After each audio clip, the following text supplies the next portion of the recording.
Hospital chairman மற்றும் nursing கல்லூரிகளை நடத்தி கொண்டிருக்கிறார். மேலும் இவரது தாத்தா ஜி விஸ்வநாதன் பிள்ளை, அப்பா ஜெயபால் பிள்ளை, மகன் விஸ்வேஸ்வரன் பிள்ளை 4 தலைமுறைகளாக மருத்துவத்துறையில் கால்பதித்து பணியாற்றி வருகிறார்கள்.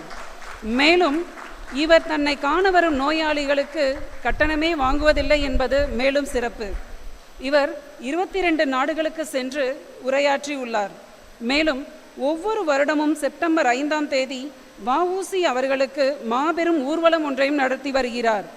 மேலும் K.N. நேரு, மகேஷ் பொய்யாமொழி ஆகியோர் இவரது நெருங்கிய குடும்ப.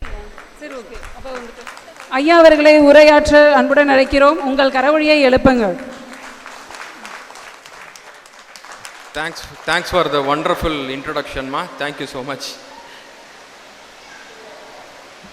இந்த ஒசூர் மாநகர அனைத்து பிள்ளைமார் நலை சங்கம் குடும்ப விழாவிற்கு வருகை புரிந்திருக்கும் தெய்வமாக நாம் போற்றும் மற்றும் சமுதாயத்திற்கு ஒரு பெருமை சேர்த்து கொண்டிருக்கும் அடையாளமாக இருக்கும் நமது வ.உ. சிதம்பரம் பிள்ளை ஐயா அவர்களின் பேரன் திரு சி.வி. சிதம்பரம் பிள்ளை அவர்களே, என்றென்றும் ஒசூர் பிள்ளைமார் சங்கத்திற்கு நாயகனாக திகழ்ந்து கொண்டிருக்கும் திரு யுவராஜ் அவர்களே, மற்றும் தலைவர் திரு ஜெய்சங்கர் அவர்களே, செயலாளர் திரு வீரமணி அவர்களே, மற்றும் சோழியவளாளர் சங்கத்தின் செயற்குழு உறுப்பினர் திரு மகாலிங்கம் அவர்களே, பொருளாளர் திரு மாணிக்கம் அவர்களே, KPT பழனிவையா அவர்களே, டைமண்ட் பாலுப்பிள்ளை அவர்களே, மற்றும் சோழியவளாளர் சொந்தங்களே, மற்றும் மேடையில் அமர்ந்திருக்கும் பெரியோர்களே, சமுதாய சொந்தங்களே, மற்றும் என் முன்னே அமர்ந்திருக்கும் பெரியோர்களே, அனைவருக்கும் என் மனமார்ந்த வணக்கத்தை தெரிவித்துக் கொள்கிறேன். இந்த விழாவிற்கு என்னை வாழ்த்துறை சிறப்புரை அழைத்த அனைத்து ஒசூர் நலசங்கத்துக்கு உறுப்பினர்கள், தலைவர்கள் அனைவருக்கும் என் மனமார்ந்த நன்றியை தெரிவித்துக் கொண்டு, இந்த விழாவிற்கு வரும்போது ஒரு சில யோசனைகள் என் மனதில் இருந்தது. அதை உங்களோடு பகிர்ந்து கொள்ள வேண்டும். இது குடும்ப விழாவாக இருப்பதனால் பெரியவங்க சின்னவங்க எல்லாரும் இருப்பாங்க அப்படின்ற ஒரே எண்ணத்தோடு ஒரு சில எனக்கு மனசில் தோணின சில விஷயங்களை நான் பரிமாறிக்கணும்னு விரும்புகிறேன். ஒருத்தருக்கும் காலம் நேரம்ன்றது ரொம்ப ரொம்ப மிக மிக முக்கியமான ஒன்று. அதுவும் மருத்துவராக எனக்கு பார்க்கும்போது ஒரு எமர்ஜென்சிக்கு ஒரு நோயாளி வரும்போது அந்த ஒரு நொடி கூட அவ்வளவு முக்கியமான ஒரு விஷயம் அப்படின்றத நான் உணர்ந்தேன் ஒரு நாளும். இது இல்லாமல் என்னோட ஒரு நாள் நான் வெளிநாடுக்கு சென்ற போது அதை நான் ரொம்பவே உணருமாறு ஒரு சம்பவம் ஒன்று நடந்தது. என்னென்னா, நான் ஒரு ஃபெலோஷிப் ட்ரைனிங்காக ஒரு 15 நாள் போயிருந்தேன். இது ஏர்லி 90s, அதாவது 90s. அப்போ கிரெடிட் கார்டு, மொபைல் ஃபோன் இதெல்லாம் எதுவுமே கிடையாது. ஸோ நான் அந்த ஊருக்கு போகும்போதே என்னோடய பட்ஜெட் பிளான் பண்ணிட்டேன். இவ்வளவு தான் செலவு பண்ணணும், ஒரு வேலைக்கு இவ்வளோ செலவாகும், 3 வேலைக்கு இவ்வளோ ஆகும், 2 வாரத்துக்கு அடுத்தது எவ்வளவு, டிரான்ஸ்போர்ட்டேஷனுக்கு எவ்வளவுன்னு சொல்லி எல்லாத்தையும் எடுத்துகிட்டு போயிட்டேன். ஸோ அங்கே டிரான்ஸ்போர்ட்டேஷனுக்கு சிம்பிளாக பண்ணணுன்னா ஒரு $10 கொடுத்தோட்டோன்னா அந்த $10 அந்த பஸ்ஸு 15 டேஸ்க்கு 1 மந்த்துக்கு நம்ம யூஸ் பண்ணிக்கலாம். ஸோ அந்த $10 கொடுத்து அந்த கார்டு வாங்கிட்டேன். அந்த பஸ் கரெக்டாக 6 o'clock வரும். அண்ட் 7 o'clock எனக்கு ஆப்ரேஷன் தியேட்டர் டைமிங் ஸ்டார்ட் ஆகுது. நான் அங்கே போய் ஆகணும். அந்த ட்ராவல் டைம் ஒரு 25 minutes. ஸோ அந்த 6 மணிக்கு அந்த பஸ்ஸு பிடிக்கணுன்றதுக்காக 5 மணிக்கு கிளம்புனேன், எந்திரிச்சேன், கிளம்புனேன். டைம் லேகில் கொஞ்சம் தூங்கிட்டேன். தூங்கினதில் திரும்பி ஒரு 20 minutes லேட்டாக கிளம்பி அவசரமாக கிளம்பி போனேன். 6:05 அங்கே போகிறேன். 6:04 அந்த பஸ் போயிட்டுருக்கு. அவ்வளோதான், ஐ மிஸ் த பஸ்ஸை விட்டுட்டேன். ஸோ அதுக்கப்புறம் அந்த தேட்டருக்கு போய் ஆகணும். ஏன்னா ஃபஸ்ட்டு டே அன்றைக்கி தான் போகணும். ஸோ கேப் பிடிச்சிட்டு தான் போகணுன்ற ஒரு நிலைமையில் இருந்தேன். ஒரு கார் டாக்ஸி எடுத்தேன். அந்த டாக்ஸியில் நான் போட்டிருந்த அந்த பட்ஜெட்டில் ஒரு முக்கால்வாசி தொகை அதிலே போயிடுச்சு.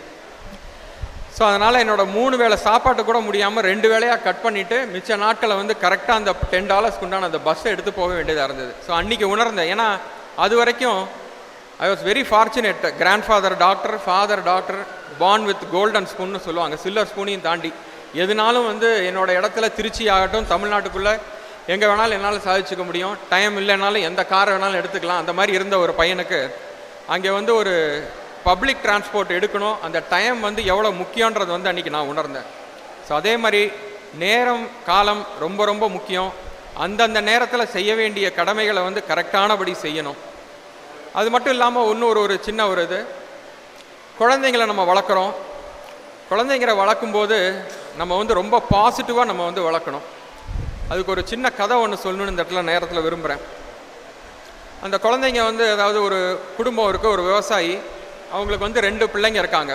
அந்த 2 பிள்ளைங்களில் ஒரு பெரிய பையன் ஒரு 10வது படிக்கிற பையன், இன்னொரு பையன் வந்து 6வது படிக்கிற பையன், ஒரு 4 வருஷம் வித்தியாசம் இருக்குது. இந்த பசங்க வந்து லீவ் நாளில் வந்து அவங்க ஃபேமிலி, அவங்க அப்பாவும் அம்மாவும் என்ன விவசாயத்தில் என்ன பண்ணுறாங்க கஷ்டப்படுறாங்கன்றதை பார்க்கணுன்றதுக்காக அங்கே போகிறாங்க. அவங்க அம்மாவும் அதை பார்த்துட்டு, ஏன்ப்பா இந்த நேரத்தில் வெயிலில் வந்தீங்க, நீங்கள் திரும்பி வீட்டுக்கு போயிடுங்கன்னு சொல்கிறாங்க. ஸோ நேரம் சாயந்தரம் வரைக்கும் இருந்துடுறாங்க. சாயந்தரம் திரும்பி போகும்போது அங்கே வந்து ஒரு புதக்குழியில் வந்து அந்த பெரிய பையன் வந்து சிக்கிடுறான். கண்ணு கெட்டின தூரம் வரைக்கும் யாருமே கிடையாது, கூப்பிட்ட குரலுக்கு யாரும் வந்து காப்பாற்றுறதுக்கு யாரும் கிடையாது. அந்த பையனோட தம்பி மட்டும்தான் கூட இருக்கான். அந்த தம்பிக்கு 4 வருஷம் வித்தியாசம்.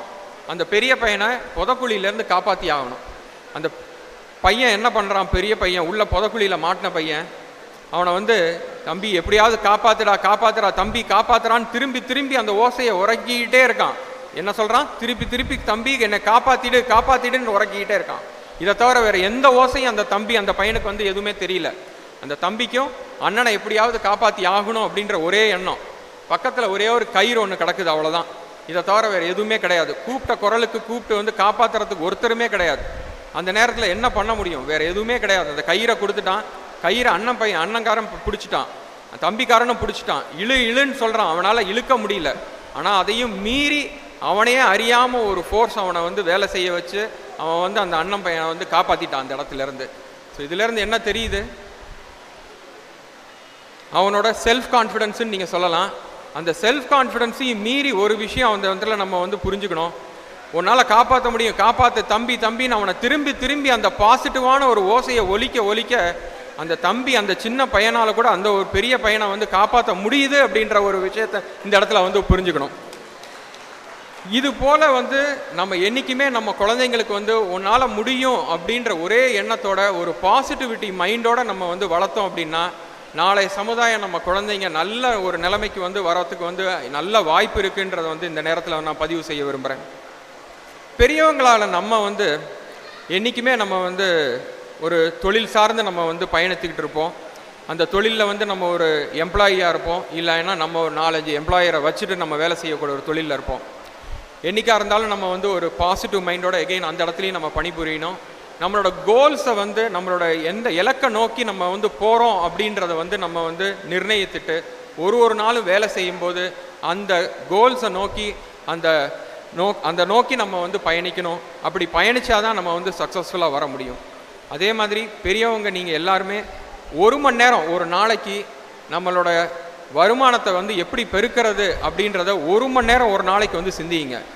ஒரு நாளும் சனிக்கிழமை ஞாயிற்றுக்கிழமைன்ற நாள்லாம் கிடையாது. ஒரு நாளும் தனியாக 1 மணி நேரம் அதுக்காக ஒதுக்கி நம்மளோட பொருளாதாரத்து நிலைமையை எப்படி நம்ம வந்து இன்னும் மேம்படுத்தணும் அப்படின்ற ஒரே எண்ணத்தோட செய்யுங்க. இது மாதிரி நம்ம சமுதாயம் வந்து நல்லா முன்னேறணும், சமுதாயம் ஒன்றுபடணும்னு சொல்லி எல்லாரும் பேசுனாங்க. சமுதாயம் முன்னேறணும் அப்படின்னா ஒரு குடும்பமும் நல்லா வந்து சமுதாயத்தில் நல்ல ஒரு நிலைமைக்கு வரணும். நல்ல ஒரு ஃபினான்ஷியலாக நம்ம நல்ல நிலைமைக்கு வந்தால் தான் சமுதாயமும் முன்னேறுன்றதை கூடிய விரைவில் மாநாடு கண்டிப்பாக நடைபெறும். யுவராஜ் சார், நீங்கள் சொன்ன வார்த்தைக்கு கண்டிப்பாக மாநாடு நடைபெறும். அனைத்து வெள்ளாளர்களையும் ஒருங்கிணைத்து ஒரு பெரிய லெவலில் மாநாடு நடைபெறும். இதே அனைத்து பிள்ளைமார் நல சங்கத்திலிருந்து இன்றைக்கி வந்து 500 குடும்பங்க இருக்காங்க. நீங்கள் கண்டிப்பாக நீங்கள் வரும்போது ஒரு 1000 குடும்பத்தோடு அந்த மாநாடை நீங்கள் கலந்துக்குவீங்கன்ற எண்ணத்தோடு வாய்ப்பளித்ததற்கு தமிழ்நாடு சோழிய வெள்ளாளர் சங்கத்தின் சார்பாக மனமார்ந்த நன்றியை தெரிவித்துக் கொள்கிறேன்.